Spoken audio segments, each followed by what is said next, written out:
Joining us here today. As Ryan did mention, if you can check your calendars, it is a Wednesday, but I can assure you that we have some wonderful guests today, some really great topics, and I think more than anything else you'll see here is a really unique community feel that we have here at William Peace University. And as the Director of Admissions here, specifically with our undergraduate admissions population, I can speak on that in many different fronts and the dedication that our counselors have here and the passion that they and our students do, as well as our all of our faculty and our staff to help ensure the best student experience. So thank you so much, Ryan, for having to introduce me here today. A couple quick things I would just like to say to welcome everyone is, first of all, thank you so much. I know something that you're probably, the phrase other than the new normal, that if you're like me, that you're a little sick of hearing just a little bit, is maybe Zoom fatigue. So we know for some of you, obviously that or virtual fatigue is a little bit of a thing that we're all going through, but we truly have tried to make today a unique experience so you can feel as involved and interactive with it and really get a better understanding of the kind of students we have here to help you see if you can also see yourself being a Pacer. And I'm very optimistic that a lot of you will, and look forward to hopefully seeing a lot of your application files come through, or some that already have as well. The other thing I want to mention is that obviously with COVID and everything else going on in the world right now, we know it's a tumultuous place. There are a lot of things in and sometimes out of our control that are going on. I can tell you that the community aspect here and the inclusive community is something that has been wonderful to see from the diverse and beautiful population of students that we have, many of which are our first generation, some that are transfers, a lot, of course, their first time in college, but they all are all part of one beautiful ecosystem that we have here and thrive off the different availability of community, the different systems and positions and things we do to help put them in place to succeed and understand that experience. So I know with our panelists as well as our counselors here today, you'll go ahead and see more of that. And if you aren't already, you may be sick of hearing my voice in just a little bit. So I'll go ahead and stop right now, but wanted to genuinely thank you so much for joining us here today. Of course, we'd love to see you in person, but in the meanwhile, I think this will still be a great way to connect and for you to find out the unique aspects that William Peace University has to offer. So welcome. Thank you so much, Glenn, for those words. Before we get going, you'll see, we've got myself, the other admissions counselors, and our Assistant Director of Admissions all before you. So before we get started, we'd just like to introduce ourselves. So I'll hand it over to Ashley Murray. She can start off, and then we'll go from there. Hi, everyone. Thank you so much for taking some time out and joining us today. As Ryan said, my name is Ashley Murray. I'm the Assistant Director of Admissions here at William Peace. Specifically, I also work with all of our transfer student applicants. So if you are a transfer student, please don't hesitate to reach out to me with any questions. I'm happy to walk you through the process. Thanks, Ashley. Bex, if you'd like to go next. Absolutely. Hi, everybody. My name is Bex Hyman, and I am an admissions counselor here at William Peace University. Again, thank you so much for taking the time to chat with us today. PeacePreview is one of my favorite events on campus, so hopefully we'll be able to emulate it a little bit today and get a taste of what the WPU experience is like. I work with our out-of-state population, our international population, and I also work with the mountain range of North Carolina. So thanks for being here. Thanks, Bex. Ansley, would you like to go next? Yes, hello. Welcome everybody to PeacePreview. My name is Ansley Hicks and I'm an admissions counselor here as well. And my population I mostly serve is the eastern part of North Carolina. So welcome again. Thanks, Ansley. America? Yeah, thanks, Ryan. Hi, everyone. My name is America. I am an admissions counselor here at William Peace University and also an alum. It's my favorite title here. I graduated in 2016. Really excited to have you guys with us today. You're going to hear from some really great offices and some great students, so I'm really excited. I work with what we consider our backyard territory. So anybody in Raleigh, up to Nash County and Halifax County, Greensboro, Chapel Hill, Durham, and all of the surrounding rural counties. So if you are local or within a good 150-mile radius, you are going to be working with me, and we're really excited to have you. And thank you, Merica. And as I said earlier, my name is Ryan Killey. You've heard that quite a few times already today. And I work with our recruited student athletes. So as I've been looking at the names of people signing on, I've like, all right, I've met you. I've seen your application already. So loving to see that. Just a quick rundown of today. We're going to give you a little presentation about who we are, our admissions process, and then we're going to go into talking with some of our great panels today. So we've got people from the Center for Student Success. We've got people from Residence Life and Student Life. And then we've got some great students to talk to you about the Career Design Center and internships. And then after that, it's basically whatever you want to talk to them about. You can feel free to ask those questions. So I'm going to move some of my great admissions counselors over to attendee real quick, and then I'm going to get started with the presentation. So if you just give me a second and we'll get going from there.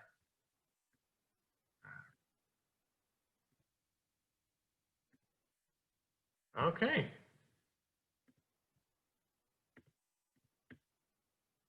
All right. So as I've said, welcome everyone. So you'll see that, we're really proud of our campus, and we really wish you could be there for PeacePreview. Unfortunately, that's not able to happen right now. But you'll see our great front lawn that we have out in front of our main building, and it's something we really care about at William Peace University.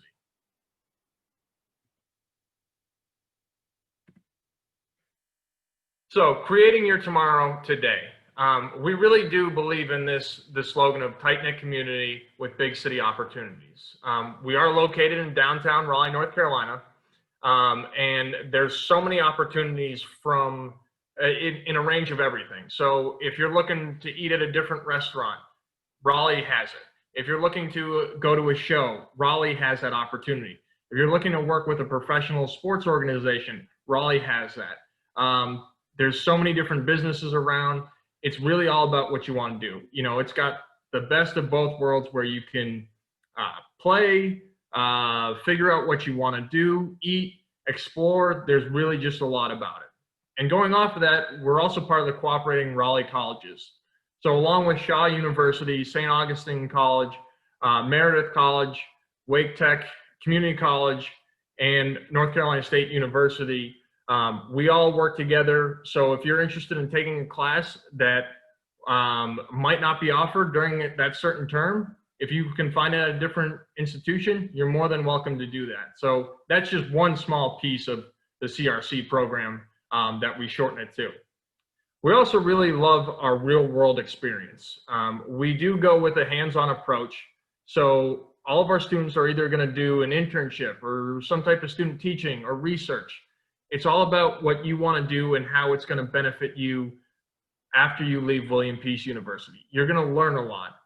You're going to get out of the classroom. You're going to get away from just being lectured at. Obviously, some lectures happen, but our immersive learning really wants you out there. If you're a biology student, you might go down to Crabtree Creek, which is nearby, about a 5 to 10 minute drive, depending on traffic, from our campus. You'll collect water samples, soil samples, fish samples, and then you'll get to show off and study them and then report them. So that's just a little piece of it. Going off of that, there's a 96% success rate within 1 year of graduation. So that means our students are getting either jobs from their internships or they're moving on to grad school that first year after college. Or they're going to a vet school or physical therapy school, something like that. But our students are well prepared to move on to that next step. We also have a very close-knit community, and this is probably the biggest thing we'll talk about. That's why it's the first part of saying tight-knit community. That's what Glenn talked about earlier, and that's what any of us will talk about. We have a mentorship culture where anyone you want to talk to, it's just that simple. I talked with one of our business professors this morning, and we had a great talk just about the different ideas that she's been teaching to her students. Her favorite class, and I said that might be tough to talk about, and she said it really is, because I teach a bunch of different ones and I love each of them for different reasons. So they want to meet students, they want to help out students, and it's really all of us here at William Peace University. We also have a 12-to-1 student-to-faculty ratio, and that goes off of, that adds to the mentorship culture. Our faculty want to meet you, they want to get to know you, they want to learn everything about you so they can help you out down the road. You know, I remember Dr. Bonner, the head of our biology department, the first time I talked to her, she said, I want to know about your 3 dogs, and they're going to be in the letter of recommendation that I write for you at the end of your college career. So that's always a big thing. Moving off of that, student support, it's what we do best. So you'll notice before that, at the end of it, our student resources, our Center for Student Success, our Career Design Center, our Office of Diversity and Inclusion, our Wellness Center, and our Office of Student Involvement. You'll hear from Center for Student Success and Office of Student Involvement today, and you'll also hear a lot about our Career Design Center. But our Office of Diversity and Inclusion is such a big piece of who we are. You know, we've done so many different, we've really tried expanding who we are as an institution, and Stephanie Reed really helped us out with that. The Wellness Center, that houses our disability services, our health services. So there's counseling services as well. Whatever you can think of, it really is there. And if you need any information on that, we'd be happy to supply that to you at the end of this presentation. We also have 18 Division III athletic teams and over 30 organizations, clubs, intramural sports on campus. So these are just some of the sports listed, but we also do have a lot of clubs that if we don't have your club that you're interested in, let us know. We'd be happy to help you start it. If you're not, if you just want to play some sports for fun, that's where intramurals come in, and we can help you do that as well. As you know, with COVID-19 affecting a lot of things, our fall sports teams haven't been able to play against other competition, but they've been doing a lot of inter-squad scrimmages. So if you're interested on that, you can go to gopeacepacers.com, read some of the recaps. I know I was reading one yesterday, but there's a lot of information out there, and we'd love to help you out. So this is just a list of our undergraduate degrees and our minors. It encompasses everything, but one of the biggest things I can say is if what you're looking for isn't here, let us know, and we'd love to help you discover that. I know a lot of people talk about sociology. Anthropology is very similar to that. If you're looking for sport management, you see it's only a minor. Well, we have a concentration in our business administration in sport management. So those opportunities are still there for you. But you also want to explore them, because if your goal is to be in a business and be the head of a business, you could go to leadership and nonprofit, or you could go and be an English major. Anywhere you want to be, you can start from any of these, and your advisor, your mentor would be happy to help you get there. Next up is scholarships and financial aid. We understand that college is an investment, and we really want to invest back in our students. So almost all of our students at William Peace University receive a merit-based scholarship. Then we also offer scholarships in leadership and community service, and that's really based off of what you put in your application. So you've got to, write as much about yourself and tell us about as much as yourself. We also offer an honors program scholarship, and then we offer scholarships for Phi Theta Kappa students, and those are going to be transfer students. Theater scholarships are really big. Our theater programs are outstanding. We also offer sibling grants. So if you have a sibling already at William Peace University, you just need to let us know, and they need to let us know as well, and we'd be happy to help. And then we offer a Sloan Scholars Program scholarship for Presbyterians. So all that information is on our website, and we'll be happy to share that information with you as well. Finally, we also offer need-based scholarships, and that's through FAFSA. So FAFSA did just open up. If you're in the class of 2021, whether it's spring or fall, I highly advise you to fill out the FAFSA. If you're in the spring class, you're going to be filling out last year's FAFSA. I know it's, and we can help you through that process. Like I said, just let us know. And our FAFSA code is 002953. Finally, at the end of everything, when you get your award letter, it's going to show the FAFSA. It's going to show the need-based aid, the merit-based aid, and any other scholarships that you receive. The last thing I do want to talk about with scholarships is all of our, I always say this, is make sure you go out and look for scholarships on your own. We really encourage our students to, apply to outside scholarships. We had one male student. He got a scholarship from a sorority because not enough females applied to it. We always tell a story. It's a great story, and it's a true story. It's just go out, look for them, find them, and we'd be happy to help you out with that. And I know I just got a question, and I'll answer that in a little bit, but I'm going to move on first to the last part, which is our admissions process. So you'll notice on the right, we've got what we're asking for first-time in college students, transfer students, but the biggest thing is that every student is unique. Tell us your story. So part of what we added to this year with going test optional, and even for those that aren't doing test optional, are 3 short answer questions.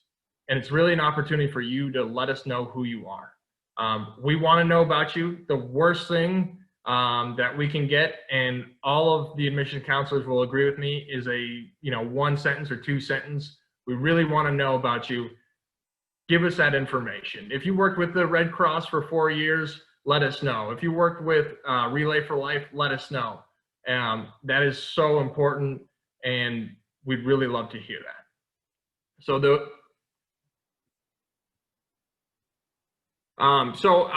did get a question. Does your need-based scholarship only include Pell Grant? And no, there's other need-based scholarships that we offer through William Peace University and state grants as well. So I hope that answers the question, but I appreciate you asking that. All right, so now I'm gonna welcome back Marika Ivey and Bex Hyman, and they're gonna help out with the panel.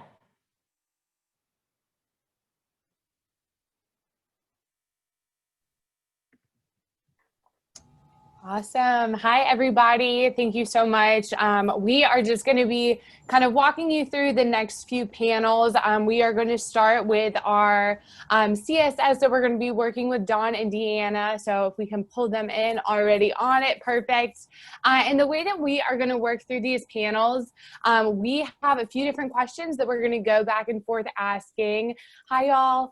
And then from there, we will have Dawn and Deanna answer some questions for us. So we'll have a little bit of time, and then anything that comes up throughout the rest of the conversation, we will have just answering at the end. Does that sound good to everyone? Awesome. Thanks so much, Bex. Awesome. So we're going to get started with Dawn Dillon, who is a fellow alum of mine. So arguably we're the coolest people up here. I'm kidding. But we're really excited to have her. She is our Director of Retention and First Year Experience. So Dawn, we just wanted to kick it off asking you if you can tell us a little bit about the first year experience, specifically a little bit more about the first year seminar and how that begins just as early as the new student orientation. Right. Well, so nice to be able to talk with you guys and to kind of share my passion about peace and why I think it's a great place to go to college. And that's a great segue into the first year experience. The first year experience, I like to call it the giant scrapbook of your first year, and you have snapshots of all the different things you do that are firsts. And one of the things that I work with and coordinate is our first year seminar course. It's a 1 credit hour course that all of our incoming first-year students take. One of the things I think that's unique about it is it starts during our fall orientation. So we have a program called Pathways to Peace. So the students come in, and your cohort or your orientation group is your first-year seminar folks. And so you come in and you get to meet your peer mentor, you get to meet your first-year mentor right off the bat in the very first day. And so that's where it starts. So by the time classes start, about 4 days into the semester, you have a group of folks that you already know. You have some folks that are your friends that you're starting to really kind of develop a relationship with. And then I like to think of FYS as answering 3 questions. When you finish this course, you're going to have a good grip on these 3 questions. And that's, who am I? What am I good at? What are my strengths? And why am I here? And so those are the types of things that you'll be exploring and understanding and learning about. And how am I going to be successful? This course is really an extension of orientation with an academic focus, and it looks at student support services and resources. And it's not just, we tell you what the resource is, we introduce it to you. You get to know the folks in the counseling center. You get to know folks like Deanna who coordinate tutoring. You get to know our career design folks. So it's not just we tell you we have these resources, we show you them and help you understand how to utilize them. Awesome. Thank you so much for that, Dawn. Can you elaborate a little bit on how unique our faculty, staff, and peer mentor relationships are on campus? Yeah, I know Ryan mentioned earlier about the orientation, about the mentorship culture. And we have it start in the very first, for the first moment that you get here. I use the term first-year mentor. Instead of calling them a first-year seminar instructor, we call it a first-year mentor. Those are our faculty and staff that teach the course. People ask me, what does it take to be a first-year mentor to teach the course? Our SACS requirement says you need to have a master's degree, but to me what's most important is a love and a passion for working with first-year students. So we have the folks on campus that really have the heart for the first-year students teaching this course. And as any good mentor, they offer a system of challenge and support. So when a student's not quite doing what they need to do, they're there to kind of help right the ship. But when things are going well, or they're stumbling on a tough time, they're going to be there to support them, to lift them up as well. So that's our faculty, and we have a mixture of faculty and staff that teach the course, which I think is also a testament to kind of how we work together here on campus in that close-knit feel. And then we also provide a peer mentor. We are very high on having peers lead other peers. As an incoming student, it's nice to have a student who is in their shoes just a few short semesters ago and can really empathize and relate to challenges that are going on. And then for the folks that serve in the peer mentor role, that role of giving back and being able to help someone like they did. So that's the kind of returning the favor, if you will. But I find that the peer mentors are just a huge asset to have in the class. They are almost like a co-instructor. So they are actually in the class every week, listening to students doing their highs and lows and talking about what's going on in the class and what their struggles are. And they're able to offer a very unique perspective that while the instructor, we may think we're hip and cool, we're not. And we are so happy to have the student in there who can talk the language a little bit better than we do, and have that student that they can go to and learn, oh, there isn't a stupid question, and help guide them on who to go out and who to seek, and those types of things. So I'm really proud of our peer mentors. My peer mentor, I'll brag on Ben a little bit. Next week, he is actually teaching the class. He'll be teaching the class on time management, because who better to know how to learn to manage your time in college than from a student who's successfully done that. So we're super excited about the peer mentors that we have, and that they do office hours. They're available to help guide them in many different ways. That's awesome, and definitely sets our mentorship programs apart from other institutions. So thank you so much for elaborating on that. You did touch on how our campus partners work closely with one another. Can you talk a little bit about how our advisors and the Career Design Center work together to help students explore their majors? Sure. So going back to that piece that I said, one of the 3 questions is, why am I here? And how we work on helping students start thinking about that. We know that our most successful students and students that do well pretty early on find a passion and a reason for being in college. And that doesn't mean they know exactly what their major is going to be or exactly what they're going to do when they finish, but they're kind of seeing where college fits in and are understanding and looking and finding out some information on things that they're passionate about and learning more about what they see their purpose being. And that's where our advisors and our career design staff come in. And again, we all work really closely together. Our first year mentors, if they are a faculty member and have advising credentials, they will also be their academic advisor. So I have advising credentials, so I'm actually an academic advisor to my class. Merica is also teaching a class. She does not have the advisor credentials, so she's paired up with one of our professional advisors that work with her students. So those students have an extra layer of support with an academic advisor that's in the Center for Student Success. So that's one of the ways that we tie advising in there. Every student comes up with a PACER success plan where we're kind of helping them walk through things, and many of our students are exploring the careers through that. And so we work closely with the Career Design Center to help introduce students to our majors to understand the process of exploration. We don't like to use the word undeciding. We like to use the term exploring. Just because you don't know exactly what it is doesn't mean that you don't have any decisions to make.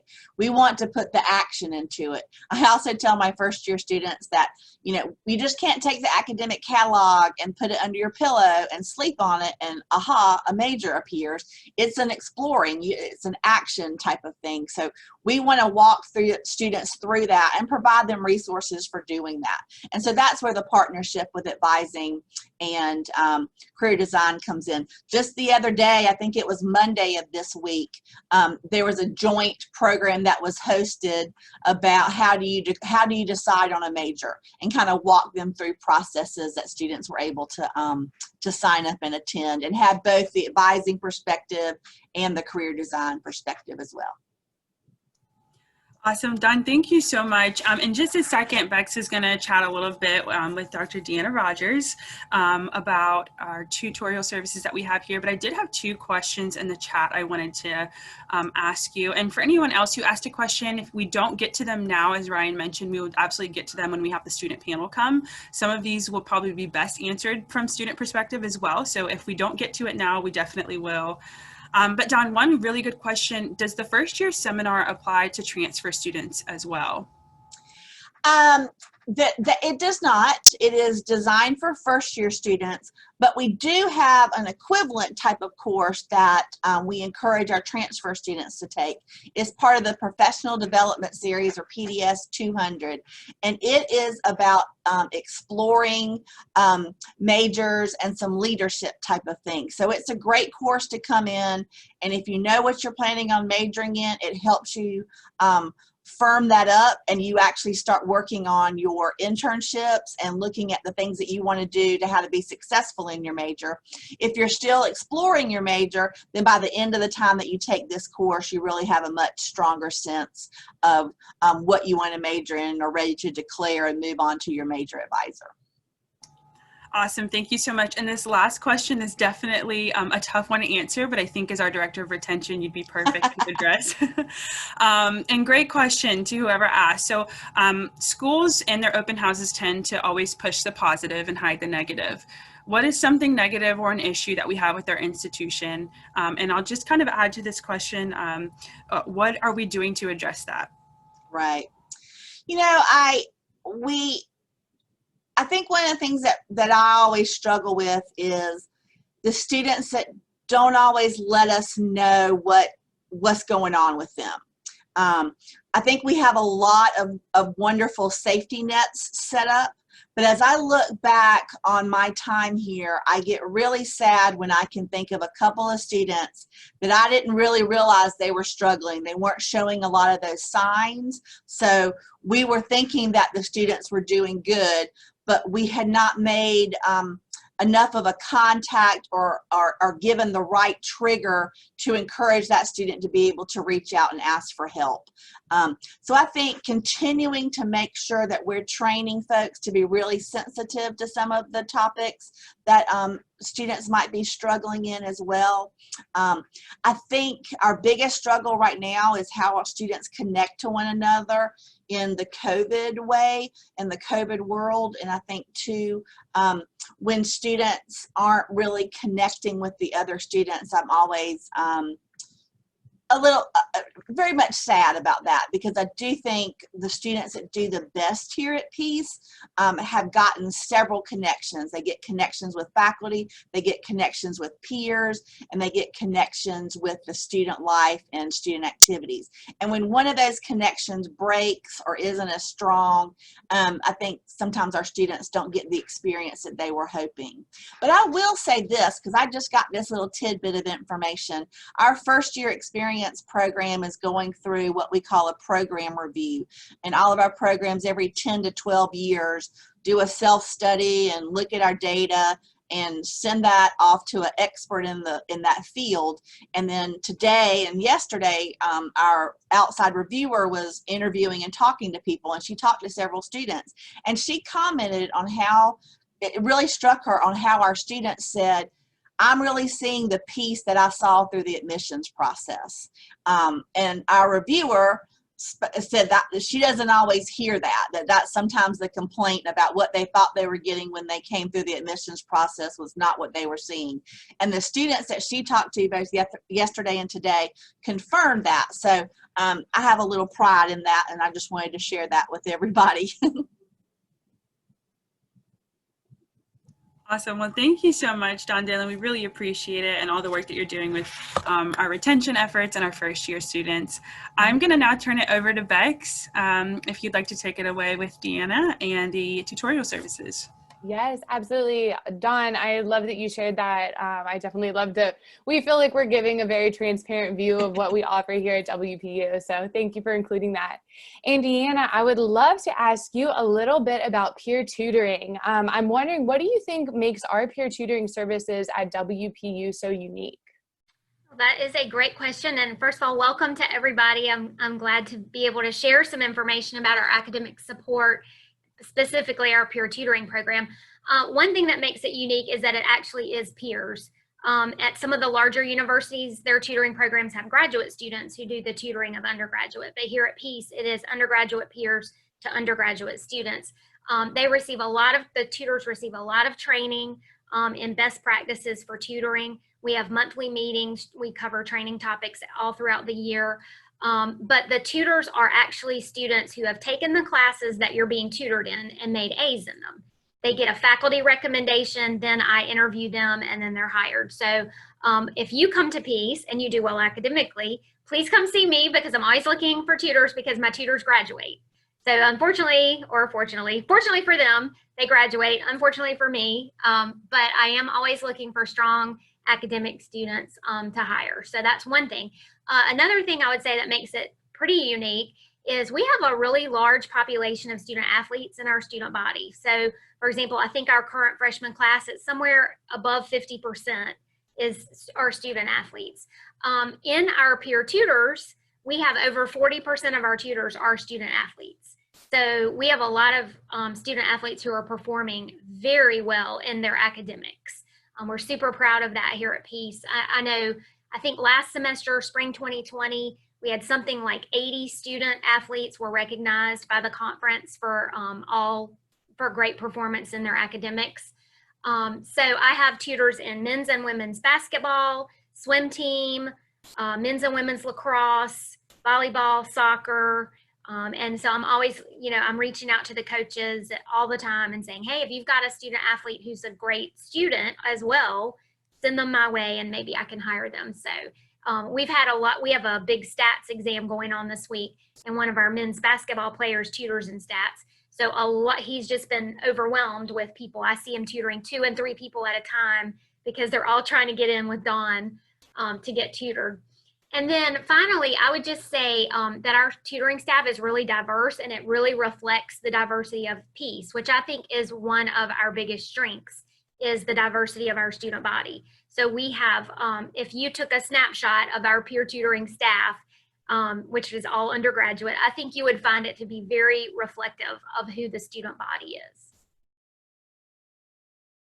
Perfect. Thank you so much. I was also, my next question was a little bit more about athletics, but you definitely covered that. I think it's very awesome how we really highlight our athletes and our tutoring services as well. And then I'll just ask you if you could tell us a little bit about how our peer tutoring kind of expands outside of the library at WPU. Right. So we are located in the 2nd floor of the library. That's where the Center for Student Success is. That's where peer tutoring is housed. My office is there as well. But knowing that students don't always want to come here to be tutored, we have made a big effort to reach out to different areas of campus. So, for example, last year we were able to have some tutoring happen in Village Green, which is our off-campus housing area. We had tutors who live there, and so they would just go down to the conference room in Village Green and do some tutoring in the evenings. We did tutoring in a couple of the dorm sort of common areas. We were able to do that.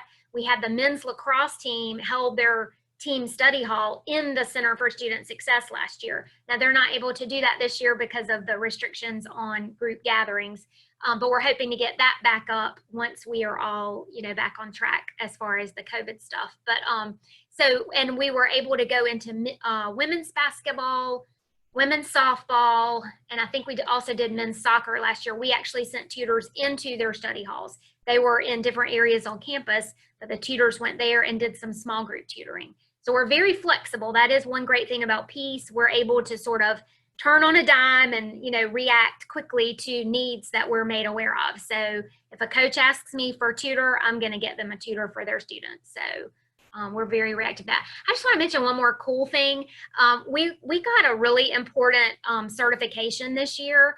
It's from the College Reading and Learning Association, and our peer tutor program was recognized and certified as a level 1 program, which puts us on par with like NC State and ECU. So those bigger schools have bigger staffs, but they have this type of certification, and we were able to achieve that because we have such a high level of training, and quite frankly, our tutors just do such good work. So we're really proud of that. We just got that this June. So that's fantastic. And I'll just open it up to both of you guys. If there's anyone or a story or a student that kind of stands out in your mind of who's really benefited from your services that you could maybe highlight for a second, we'd definitely appreciate that. I can think of one. Last semester, I had a student who had been on academic probation, and that's pretty serious. That's when you've done poorly a couple of semesters in a row. Your GPA's wavering at that point. And he both took an academic assistance class that I teach, but he also participated regularly in peer tutoring. And I want to tell you that, and it was his hard work, that he made the dean's list. So he went from academic probation, like, oh, what's going on, all the way to dean's list academic success. So we're so proud of him. I give him all the credit, but he was able to take advantage of some of the academic support resources. And so every time I see him on campus, he and I get together and we smile, and yeah, it's really cool. I can share one from the kind of more the support aspect that we give. We have Tori graduated probably, I think at this point, 5 years ago, or she graduated 2 years ago. She came from the Outer Banks, had not really been much out of her home area, and was miserable for her first, really kind of first semester. And she was in my FYS class, and every week, what is your hi? I'm going home this weekend, or someone's coming to see me, and you could just tell that she was really struggling. She was doing fine academically, but just really wasn't mentioning that feeling kind of connected. And so we connected her with our counseling center. We connected her with student involvement. She had several mentors outside of our class that she could talk to. She was interested in education. And so the very first club we were able to get her in is the Teacher Education Club. And I think that was really exciting for her. She took our advice, took a leap of faith, and went on a leadership retreat. And that was a huge turning point for her. So fast forward 2 years after her, as a junior, she applies and becomes a peer mentor. And so she works with our students. She does it for a year. She has just really grown and become just the most outstanding student on campus. She wins one of our big presidential awards as she's graduating. And right now she's teaching elementary school in Wake County.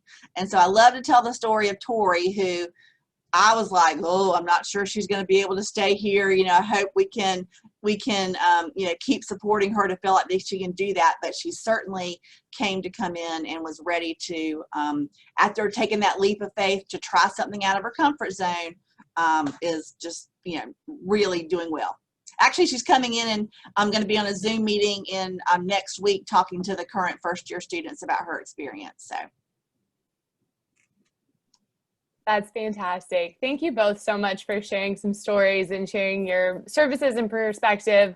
At this time, we will open it up quickly to see if any questions kind of pop into our Q&A. And then in just a second, we will transition on to our next panel.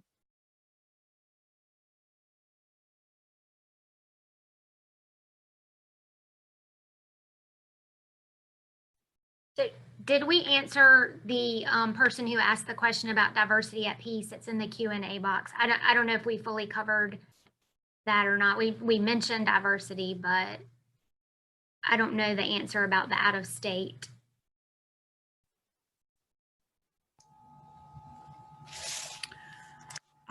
Yeah, so we actually have a question in the chat about somebody who resides out of state. Hey, out of state, everyone. That would be Bex, that would work with you. The question is, how many students do we have that are North Carolina natives on campus? And also, how diverse is Peace? As Deanna mentioned, we do have a very diverse population. Actually, probably going to save this question in just a moment. We do have our student life team joining us, and they may have a better response as far as giving you an idea of how diverse our population is as they talk about campus life, clubs and organizations, and things like that. It does look like we got a question in the chat, though. Do we have an option to create a major if your major is not included? I can talk a little bit about that. We have what we call our interdisciplinary studies major, or you may have seen it printed somewhere, liberal studies. We just changed it to interdisciplinary studies. And I like to say it's the closest thing that we have to create your major. We take the eight different disciplines that are part of our curriculum, and students take a couple of courses from each of those to come up with their major courses, and then they're strongly encouraged to have a minor or a specialty, which is something that they can create on their own. So we have students, I've had students that have gone the interdisciplinary studies because they had a really strong interest in science and biology, but they also loved writing, or they enjoyed the SGD part of it.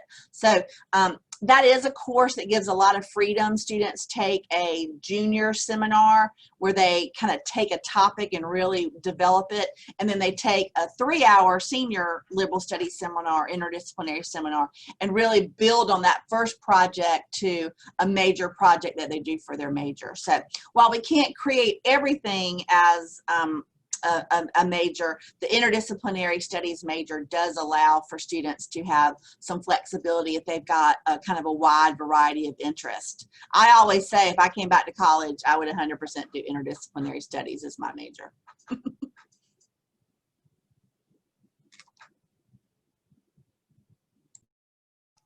Awesome. And Don Dillon, we did have one last quick question. What was the name of the seminar that you said was equivalent to the transfer students? It's PDS 200 is the name of the course. It's part of the professional development series. The 300 level course is what you do to prepare for your internship. resume writing and that kind of stuff. And then the next part of the PDS is actually the internship.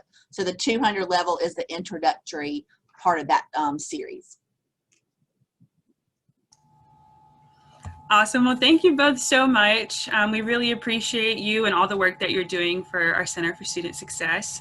At this time, we are going to move on to our Student Life Campus Partners, which we're really excited to have them join us.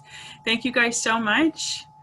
And we'll just transition here quickly to have Ms. Chelsea Hayes and Ashley Borders from Student Life join us in just a moment.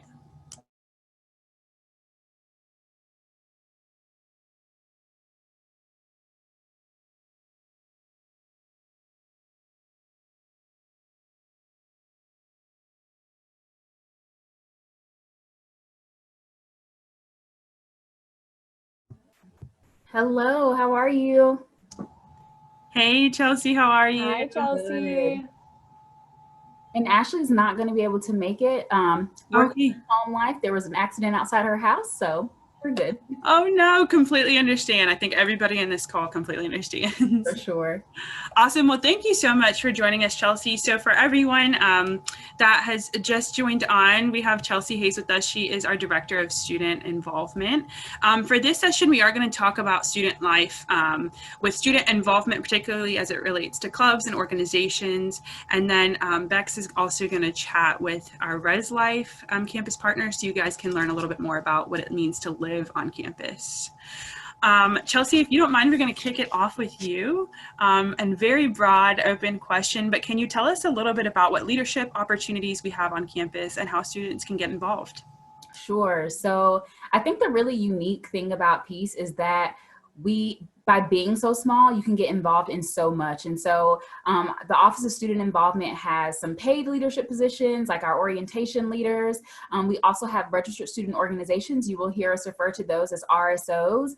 And there's something for everyone. And so we have things from the Anime Club, where you can be the president of that organization, to your Student Government Association, which is very common in a lot of other institutions. But the really cool part about Peace, and I know Ryan mentioned this, if there's something that you see that you're not interested in, you can start your own. So we actually just had a multimedia club get started last week, so that was really cool.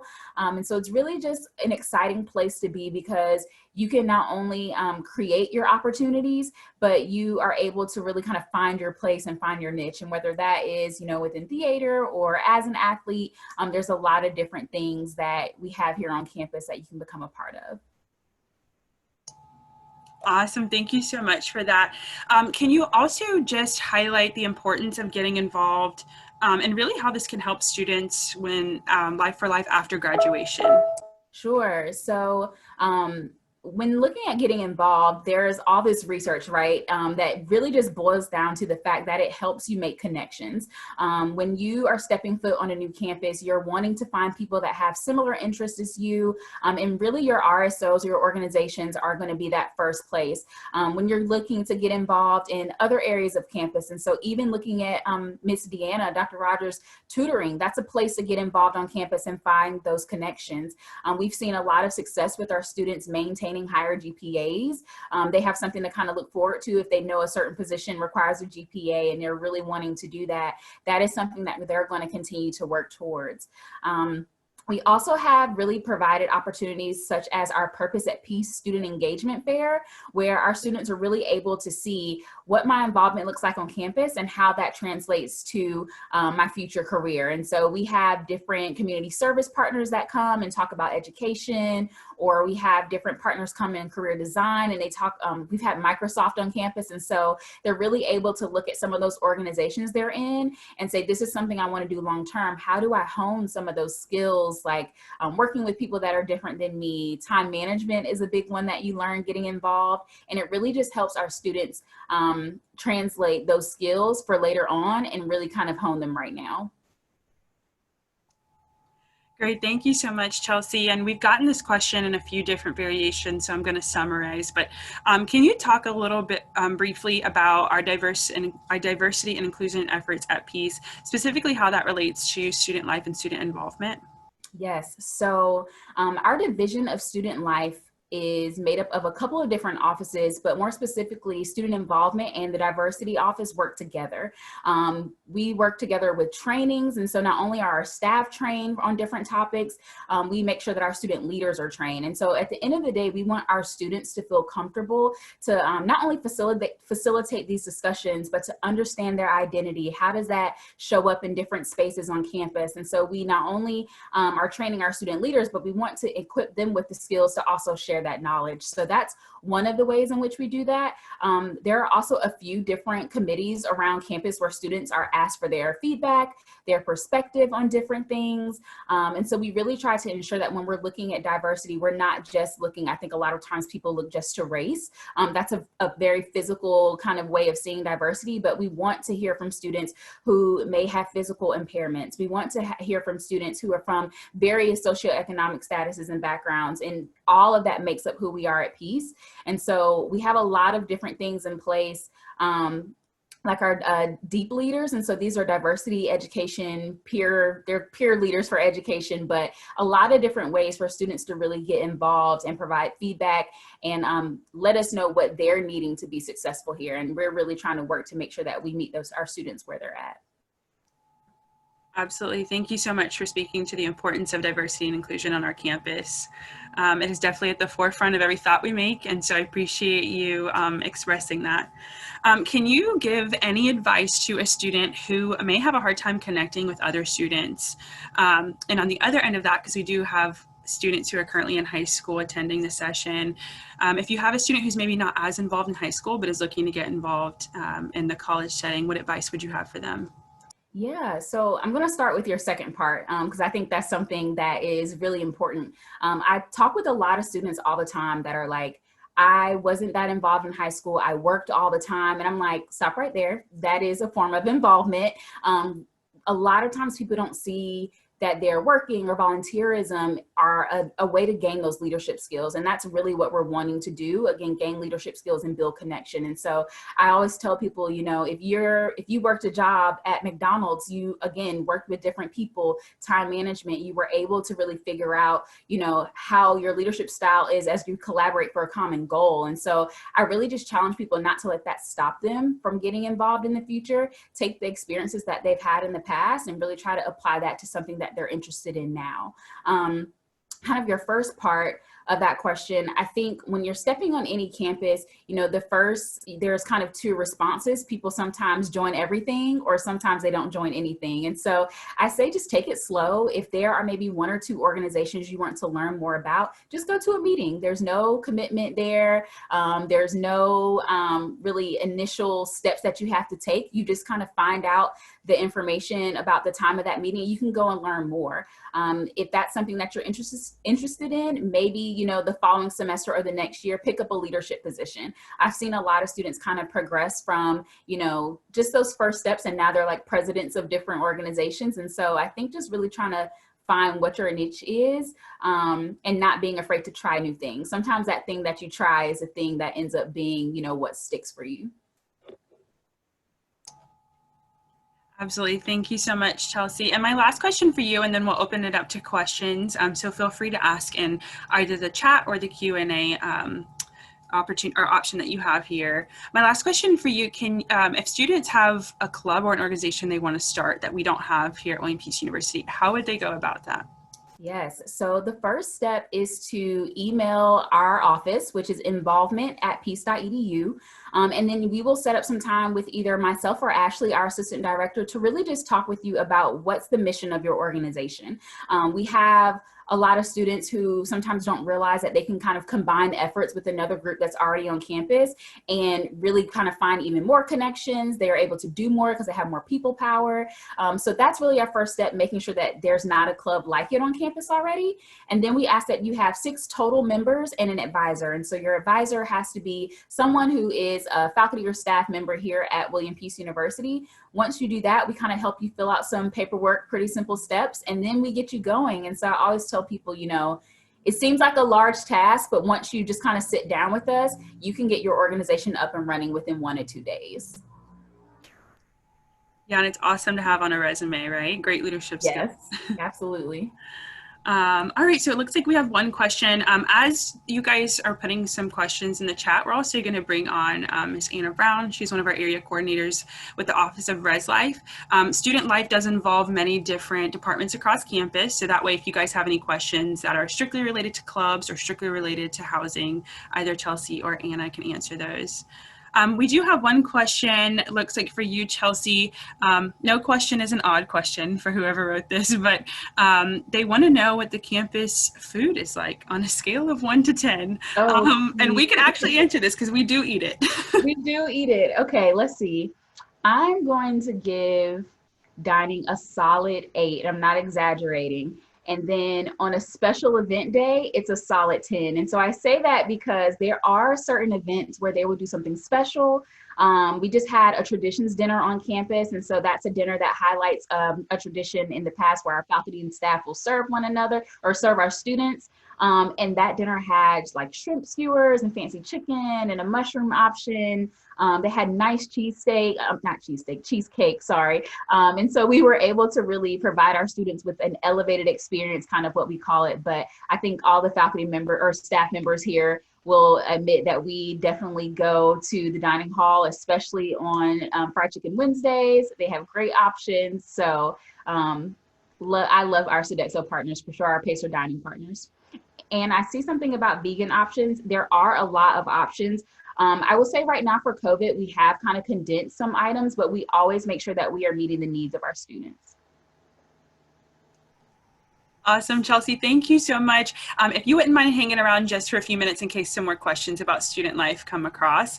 But I'm going to turn it over to Bex Hyman again, and she will chat a little bit with Ryan Webb and Anna Brown about living on campus. Fantastic. Thank you both so much. Like Marika just said, I will talk a little bit more about Res Life here. And then Anna and Ryan, if you don't mind just taking a second and just introducing yourself real quick. Yeah. Hi, everyone. My name is Anna Brown. I'm the area coordinator over the first year communities, and I'm the direct supervisor over our RAs, that are the resident assistants that live on each of the floors. And with collaboration with Dawn Dillon, who you guys met earlier, work very closely with coordinating our first year success series. And good evening. My name is Ryan Webb. I serve as the Associate Director for Residence Life and Housing.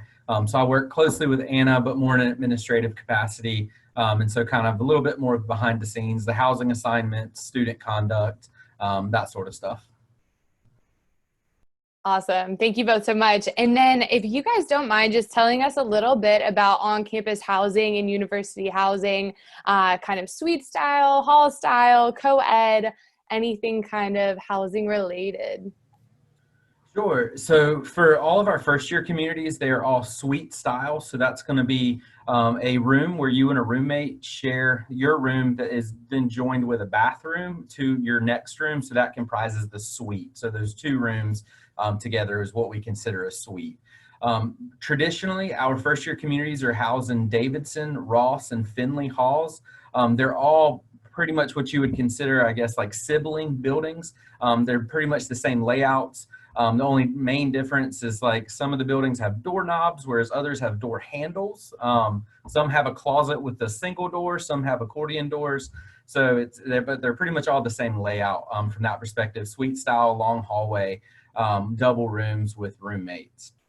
So for our upperclassmen students, it does vary a little bit. We have traditional hall style, so that's going to be our main building. That's the only one that has community bath, where a whole community shares a bathroom together. And then we have Bingham Hall, which is what we call cottage, which is kind of a hybrid between a traditional apartment and a suite style. So you're in a cottage with a suite style room setup, but you share a living room and a kitchen with your cottage mates. And then we do have our university affiliated apartment complex, which is all located about 3 miles away. We partner with a company called Village Green, and we lease 2 full buildings out there that are controlled by the university, and only university students can live out there. And those are 3-bedroom, 3-bathroom styles, and those are offered to sophomores, juniors, and seniors. Perfect. Anna, do you have something to add? Yeah, I'll also just add, along with that, some of our buildings do have really great patio spaces and balcony spaces too. A lot of our students love to take advantage of going out there to do homework, or some of our RAs have utilized the space this last year for paint nights and just kind of being outside on the patios when the weather's been nice too. So kind of a nice bonus and just a quiet space to go and read or do whatever you need to do for homework. Perfect. And I'm seeing a few questions come into the chat at the moment. One of them is, does the first year's room include a kitchen of some sort? So the first year's room does not, but each hall does. So each community, if you will. So like a first floor will have a kitchen, or a first and second floor will share a kitchen. But each residence hall room does not have its own kitchen assigned to it. If that hopefully helps answer those questions. Absolutely. And are students supposed to stay on campus their freshman year? So William Peace University does have a 3-year live-on requirement. So students are expected to live in university housing the first 3 years of school unless they meet a commuter requirement. Most of the students that meet commuter requirements, it is because they are living with a legal parent or guardian within a 50-mile radius of campus. We also have it for students that are 22 years of age or older, veterans of the U.S. Armed Forces, students that have dependents or are married and are living with their significant other, or have dependents that are living with them. Those are all automatic commuter requirement guarantees. Perfect. And then could you all tell me a little bit about the roommate matching process? If somebody finds somebody who they really click with at an orientation, or if they're going in not knowing anybody at all? Yeah, so our housing application it's a pretty lengthy document, and we have that, and it is intentional, so we can kind of get to know you a little bit through that process. But part of that process does have the ability for you to not only request which facility you would like to live in, go all the way down to if you have a specific room number that you know you want to be in, you can kind of put those in there. But it also allows you to request a roommate. It also allows you to put requests for suite mates as well. So if you meet somebody or you meet a group of people that you think that you would like to live with, we always ask that you go ahead and start using, I can't remember the exact name of it in Slate, but there's like a chat feature, if you will, where you can start meeting people, or if you meet people in orientations, start to get to know one another, you can have those requests. If you don't meet anybody, no worries. We're going to ask about things such as your study habits, sleep habits, hobbies, interests, intended major, athletic intentions, just different things that allow us to sort of get to know who you would maybe be paired with well as a roommate. And then those help us to sort of pair people together. One of the things that we always encourage students to think about is just because you are best friends with somebody does not mean you are roommate compatible with them. And so I love some of my best friends, and I would do anything for them except live with them in a room together. They are great people, but not great with sharing that sort of space. Same thing with teammates. And so I think Merica might be able to speak to that as a former athlete here, but sometimes people think like, oh, well, we're going to be on the volleyball team together, and so we need to live together. And it's like, well, if you have something that, happens on the court, and then you got to take that into the room that you're sharing together, sometimes having that separation is always a good thing to consider when considering roommate pairings. Fully agree with you, Ryan. Some coaches definitely encourage their student athletes to live together, and that is their preference. But yeah, in my experience, we spend a lot of time, enough time together already. So, but it does end up working for some people. All right, so it looks like some folks have already started a little bit on the question and answer. So I will just read out a few. It looks like we have a few COVID related questions. Do you still have a roommate during COVID? And then also a question about living on campus next year. Sure. So we do have students who are living with roommates during the pandemic. All of those students have requested to be living with a roommate. And so we made a commitment this past year or this current semester, that anybody that requested a single room was granted a single room. The single rooms do come at an upcharge, and they cannot always be offered based on our availability. But this year we were able to make those numbers work, and so anybody that requested a single, we were able to put them into a single, and anybody that requested a roommate, we were able to get them with a roommate. And Bex, what did you say the other question was about? Kind of about predictions for next year. I know that we don't have anything set in stone, but just kind of what we've been doing around COVID in our res life, and also our student life. Chelsea, if you want to add anything on there as well. Yeah, I'm not really sure if we can make any predictions yet for next year. You know, I mean, we're still trying to figure out fall right now and see where spring lands us at this point. Hopefully we will have more of a back to normal, if you will, of the COVID regulations, and we can get back to what we know traditionally as our housing options. I'm not 100% sure yet or know if I can feel comfortable giving any kind of predictions regarding what fall 2021 will look like. I totally echo what Ryan has said as far as planning goes, but I can say that we've done a really good job as a university of just trying to make sure that students are still feeling like they are a part of our community, especially our incoming students who really, this is the only experience that they know. And so we've done a lot of virtual programming. The RAs have helped us out a lot by doing some things in the residence halls. And so we've been trying to still keep everyone engaged, although it just may look a little different than it normally would.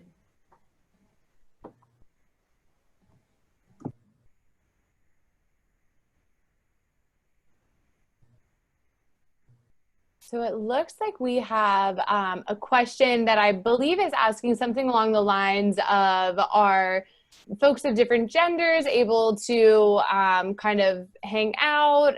The question is, how strict are they with genders and reunions and stuff? So I think kind of in the dorms and I guess in meeting folks. Sure. So we, our residence halls are assigned based on gender. It depends on the building, whether it is assigned by gender by floor or gender by suite. So for instance, currently Davidson is gendered by floor. So first floor, second floor are all females. Third floor is males, but Ross is gendered by suite. So anybody that would be sharing a bathroom together would be identifying as the same gender. For our upperclassmen options, we do have some more gender inclusive options available to those students, particularly within our apartment and our cottage communities. And we work with those students when they bring they bring those requests to us, and we try to work with them to see what we can help best meet what they are looking for in their living experience. We do allow guests, or well, traditionally we have allowed guests. This year we've had to cut back on guests just simply because of the pandemic. But guests, we do not restrict to say that if you're a male identifying person, you can only have a male identifying person as your guest. But we do restrict when guests can be there. So in a normal semester, our visitation hours are I believe it is Sunday through Thursday, 9 a.m. to 11 p.m. And then on the weekends, it starts at 10 a.m. and goes until 2 a.m. the following day, unless you have an overnight guest. And overnight guests are only permitted to stay 3 times in a month and 10 times per semester. But we do not base our guest policies on gender or gender identity. Perfect. Thank you so much. A question that just popped on was, what are the different activities, places in which students get involved in go to off campus? I think we're really lucky to be situated in an area that has so much going on. And so again, this is all outside of kind of our current situation here, but we have a lot of local restaurants that are really great. A lot of our students will go to I see them walking across the street from our local Bad Daddies, and they've got their leftovers and they've hung out for a little bit of time. I also think it's really cool that we're around a lot of museums. And so there are really special exhibits that come, and they may only come for a certain amount of time. And so people will check those out. There's sometimes concerts in Raleigh. I say sometimes, I really mean all the time. And so there's a lot of, no matter kind of what genre of music you're interested in, you really are able to kind of find a way to enjoy that so close to where the institution is. We also have a lot of students who do volunteer and work off campus. And so that may not sound as fun to some folks, but to them, that's really kind of where they've found their involvement. And so there are a lot of other local shops and things where our students have decided that that's really how they want to spend their time. And to kind of go off that a little bit, in a normal year, we always have so many festivals in downtown Raleigh or in Durham or Chapel Hill. And so that's always been a fun thing that some of the RAs have taken students down. Chelsea's office has coordinated different events to bring students to the state fair. So really students have the chance to indulge in a lot of different cultural festivals that take place and a lot of the craft markets that happen downtown as well. Perfect. Thank you all so much. Just one last quick question because we are going to move on in just a second, but it looks like we have a question that if a student were in the military, would they have to be on the 3-year housing agreement?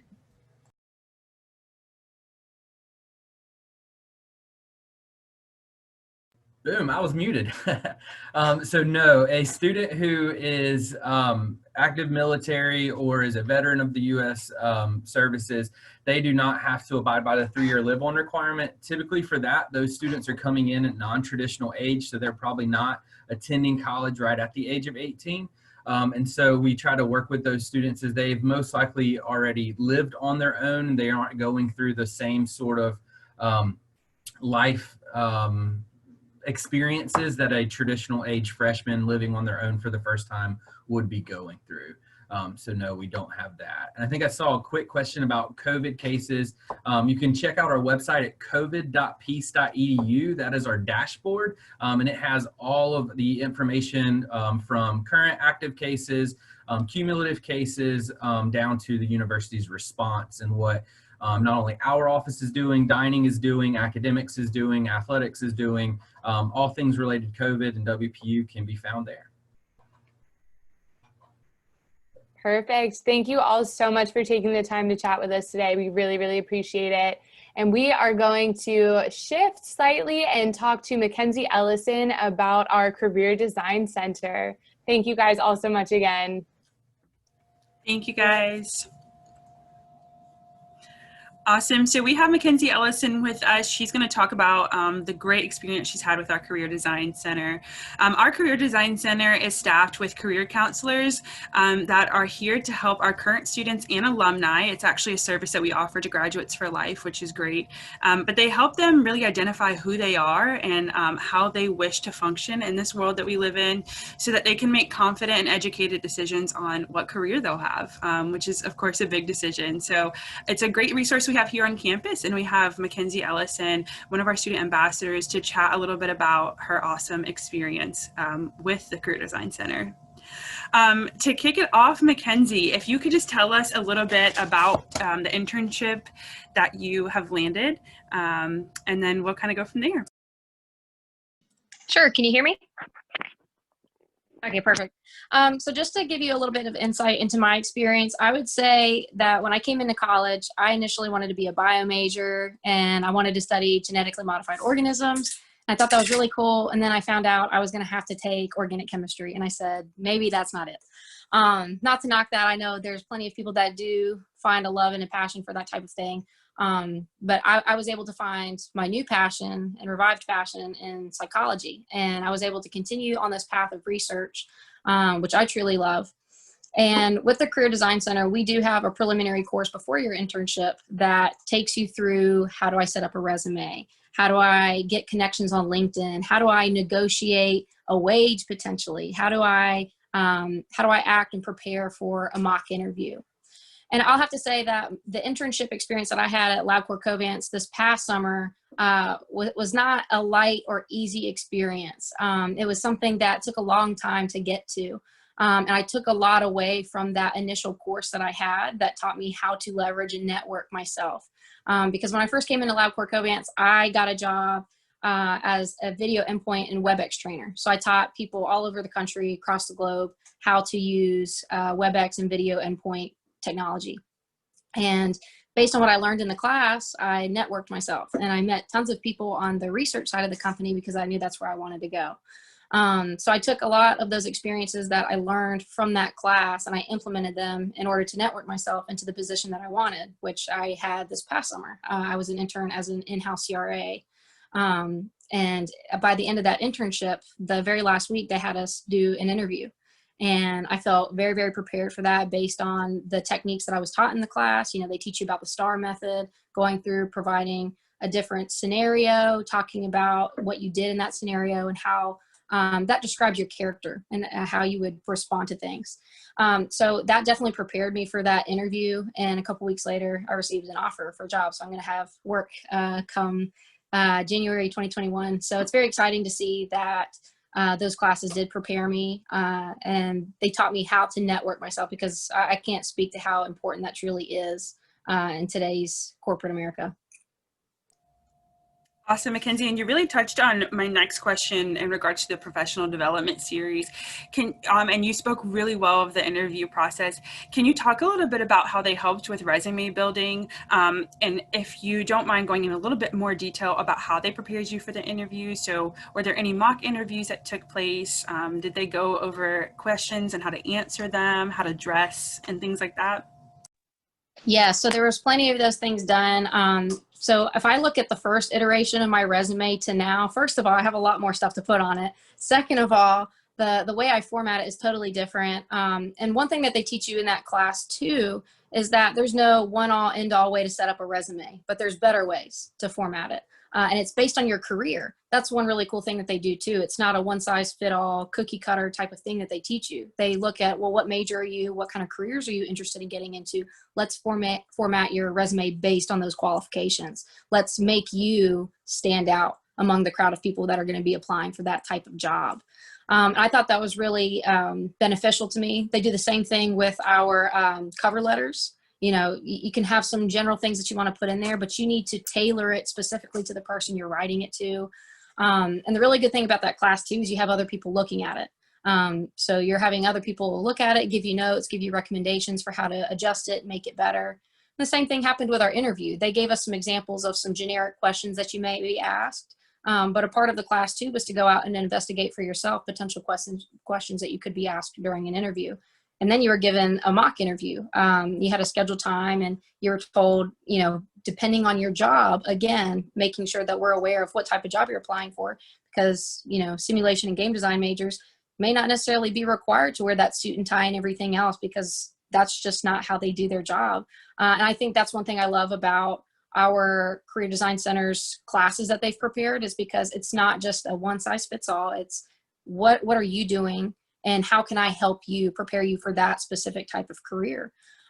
So in that way, I think that the mock interviews are extremely beneficial.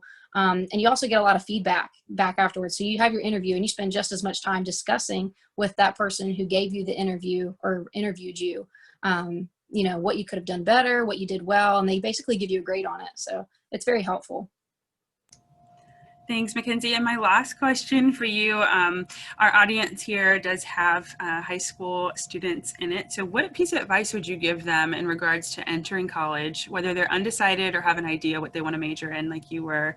Now that you can look back on your years here and having taken advantage of the resources, what piece of advice would you give them? You know, the biggest piece of advice I can give to an incoming student is to come in with an open mind. I think if you come in with this specific title in mind, you're going to be really frustrated. And if you have this expectation, you're supposed to graduate and you're supposed to be this big manager for some sort of company somewhere, like you're going to be met with a lot of frustration. And let's say you don't like what you're doing. If you get set in the mindset that you have to follow through with that, you may not be happy with your experience. So I think the biggest thing that you can do coming into college is have an open mind, be open to those experiences, and come to explore. I think one advantage you have at Peace is we have critical thinking courses that are required for you to take. That's how I found out that I really liked psychology. So it's an opportunity for you to explore different passions that you may have, different interests that you have. So again, at the end of the day, the biggest piece of advice that I can give incoming students is don't have this expectation in your mind when people ask you, what do you want to do when you graduate? That you have to know the answer, because you really don't.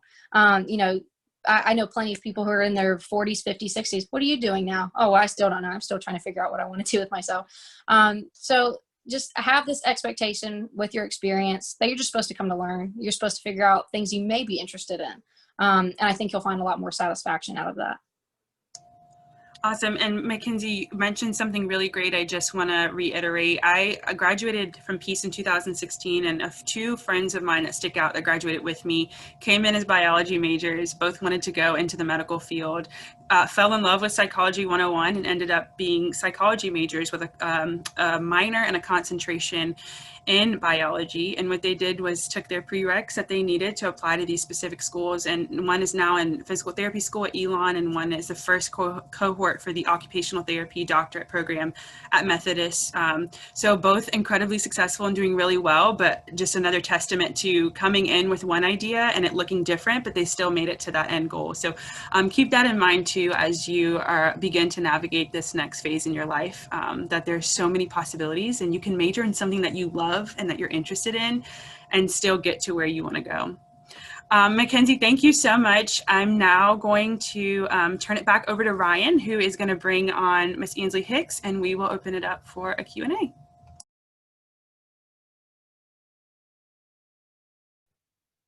All right. Thank you so much for everybody being with us. Bex, America, outstanding job on the talking with all the panelists. I'd like to thank all our panelists. Mackenzie, I'm going to ask you to hang around for a little bit. And Ansley, welcome back as well. So we are gonna do a quick little, before we get to our student ambassadors Q&A, we've just got one little last thing to talk about. Ansley's really gonna handle this, kind of a call to action, really. So I'll pass it over to Ansley. Great, thank you, Ryan.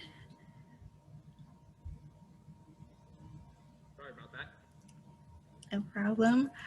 Great. So after hearing from these awesome departments, so the next steps you can do is apply, right? So next steps, number one is apply. If you are fall 2021, applications are open and available on our website. So you would just go to admissions.peace.edu/apply and just go ahead and start your application. Step two, engage. I know this is different times and we are all focusing on social media. So follow us on Twitter, Facebook, Instagram, and YouTube to see more information. As well as you see on here, our cute little iPhone that we have here is showing you our ZME. ZME is the platform I believe Ryan was speaking of earlier, where you can connect with students just like you. So you can go on here and find William Peace University, and once you can be in a group with accepted students or students who are not too sure about Peace yet. This is a good way for you to engage with them, and as well as current students. And step three is on you. So you have to decide today whether Peace is the place for you. So I'm going to go ahead and turn it over to our student ambassadors, and they'll be able to answer some of your questions for you. All right. Thank you so much, Ansley. I really appreciate all the counselors' help. So I'm going to bring on